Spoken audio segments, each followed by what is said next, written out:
እኔ ሳንተን የሚያስደስት ምን ላድርግልህ? ታውቂያለሽ ወዶ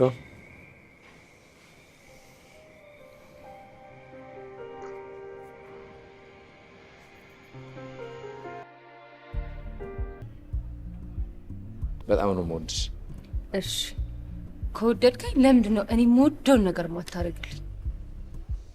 እሺ ምንድን ነው የምትወጂው ነገር ላርግልሽ? አብረን እንጠጣ። ማየኔ እኮ አልኮል አልወድም፣ ኃጢአት ነው። እሺ ጳጳሱ ውሃውን ይጠጡ። እጠጣለሁ፣ ደስ ይለኛል።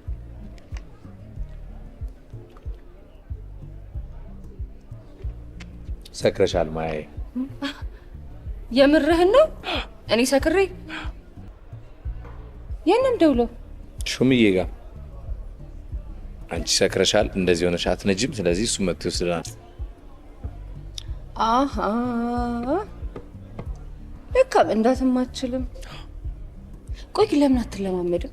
መኪና እኔ እኮ መኪና መንዳት በጣም ነው የምፈራው። አገራችን ደግሞ በመኪና አደጋ አንደኛ ናት ከዓለም። አልነዳም።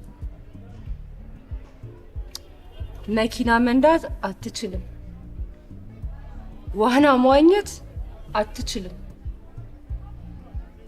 መጠጥ አትጠጣም። ቆይ ግን አንተ ምንድን ነው የሚሻለን? አባቶቻችን እንደሚሉ ታውቂያለሽ? ታሞ ከመማቀቅ አስቀድሞ መጠንቀቅ።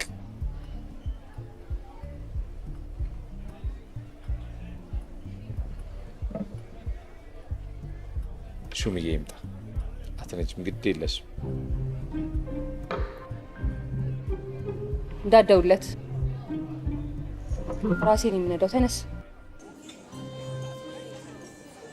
ቆይ ግን ለምንድን ነው ሁልጊዜ ያንን ኮፍያ የምታደርገው? ልማድ በቃ ደስ አይለኝም፣ ይጨንቀኛል። ባዶኝ ሰውን ጆሮዬን ይበርደኛል። ቆንጆ ራት ነበር። ምንም በማስመልከት ነገር ትስቲ።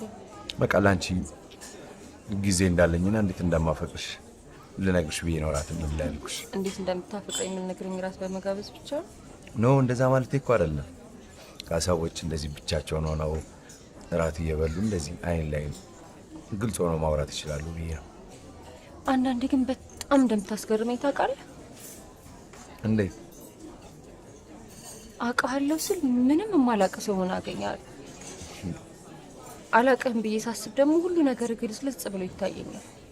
በቃ ከዚህ በኋላ አብረን ተጋብተን ስንኖር ሙሉ በሙሉ ግልጽ ብዬ ይታይሻለሁ። እሺ ክፈልና የሚበቃ አትበይ። እኔ ሳንጠጣው አይበቃ።